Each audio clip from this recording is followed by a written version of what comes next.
Okay, Doug, you ready for me to take over? I am. Stephen Shore, how are you, buddy? Great, thank you. I have lots of questions to ask you. Okay. Well, I'm ready. Okay, so you don't have to give very long answers, so this way we can get to lots of different questions, okay? Yes, sir.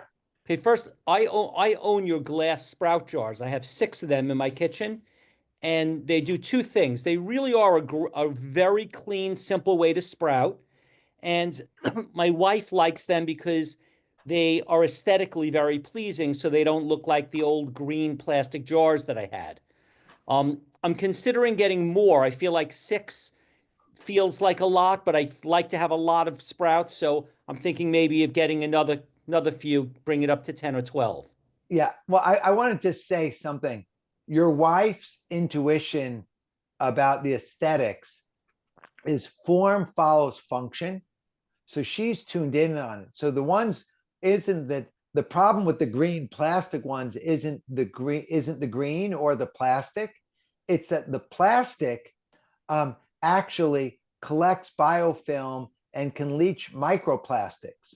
So the interesting thing about the jar, in our little kit here, is that anything that touches the sprouts, stainless steel and glass, right? So the other thing is, a mason jar, the shape of a mason jar has the head goes down. And so when you turn on the side, it doesn't drain. This is a straight jar and it was designed this way. This is a custom jar. I got to make this jar out of glass, but it was made so that the threads were on the outside and it was big, and things would drain. And then on the filter, the ones that were made with like window mesh screen, those were really hard to clean and they rusted. That I want to have something that you could scrub this with steel wool or whatever and put in the dishwasher and get something that was sanitary. So I really focused on the details, not just the aesthetic. I mean, this is a nice thing. Like I liked, having the ring because I wanted to be differentiated. But the more important was the functionality of it with proper drainage, proper airflow, air exchange, and the only thing that would touch the seeds or the sprouts would be glass or food grade stainless steel.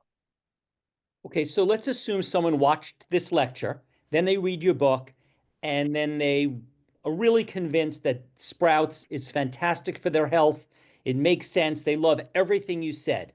The one issue is taste. Sprouts are a green vegetable, and while they have strong tastes, they're not salty, sugary, fatty. And as someone who has a big sprout salad at lunch and dinner, you know, it's not a tasty thing. It's more of like a functional type food. But I would never say that sprouts taste good. I would just say that they kind of like lettuce. They have a almost like a tasteless taste. So what do you say to people that are like, I don't want to live on something that gives me no pleasure? Well, first of all, it's we live in a society that's highly affected by stimulus.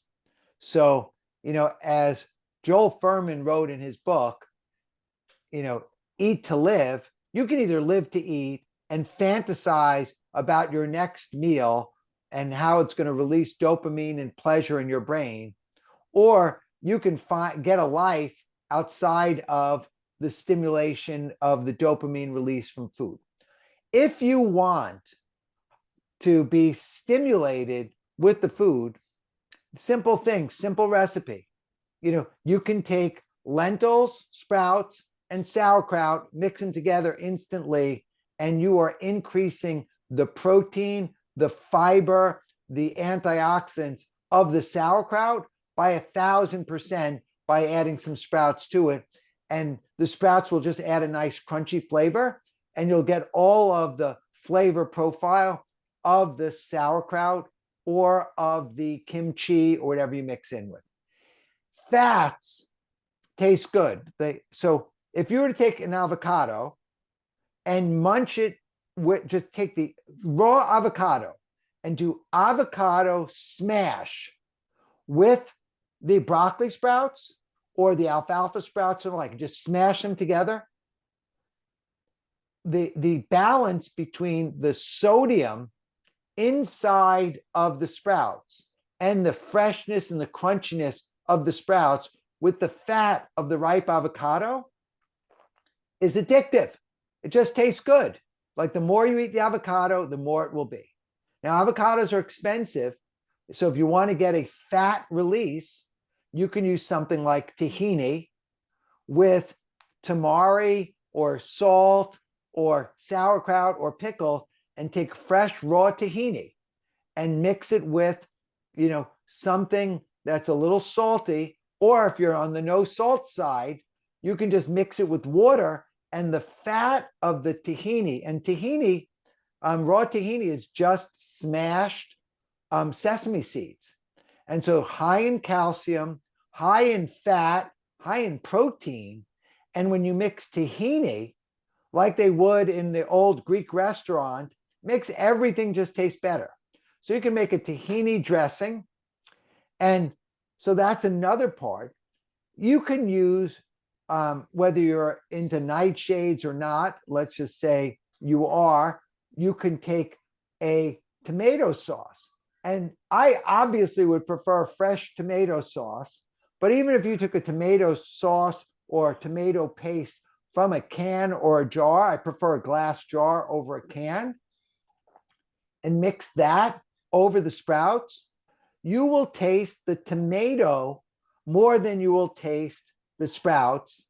And I have literally probably thousands of people, if not tens of thousands of people, are literally taking alfalfa sprouts and pouring a jar of tomato sauce over it, and that's their pasta.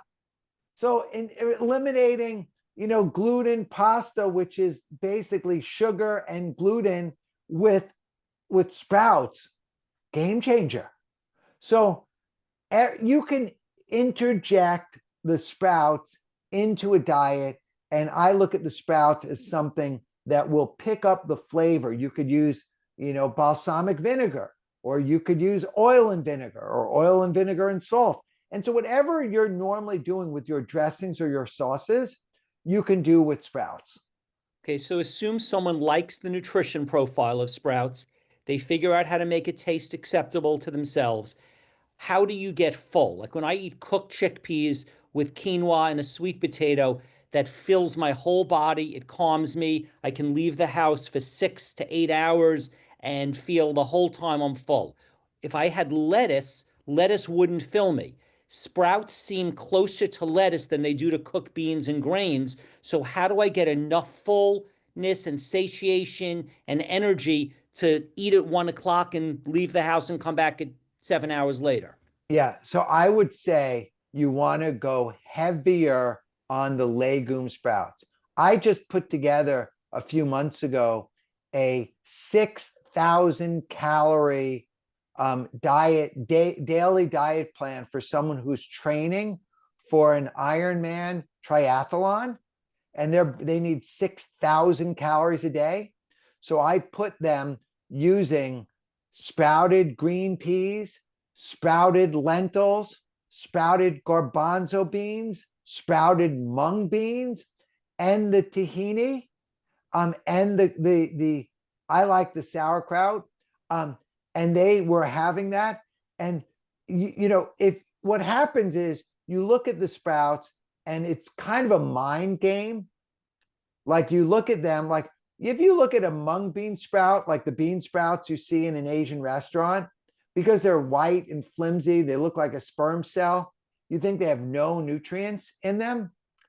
And it couldn't be further from the truth. Like the bean sprouts are incredibly healthy, incredibly rich with vitamin C and protein and amino acids. But you have to, psychologically. And one thing, and I know you want to feel full, Steve, so I'm not going to argue with that. But I have to say, I've conditioned my mind to be disassociated with my body in the case of knowing that if I intellectually am consuming enough nutrients, then I tell my body, I'm winning. I'm winning. I'm not the reason why you want to feel full, Steve, and I'm not a psychologist or psychiatrist, but I'm just telling you my theory is you may have multi-generational trauma of scarcity, of not knowing where your next meal is coming from. So you need to eat to feel so full that the dopamine receptors in the brain release, and you finally feel like, oh my God, I'm safe, I'm full now, and I can't eat anymore. And when you start to live in the abundance consciousness of knowing that Stephen Shore will always have food available, and that food is designed to give you the sustenance, to give you the energy to burn, then you can start to eat much more pragmatically, intellectually, and conservatively, that you don't need to feel stuffed.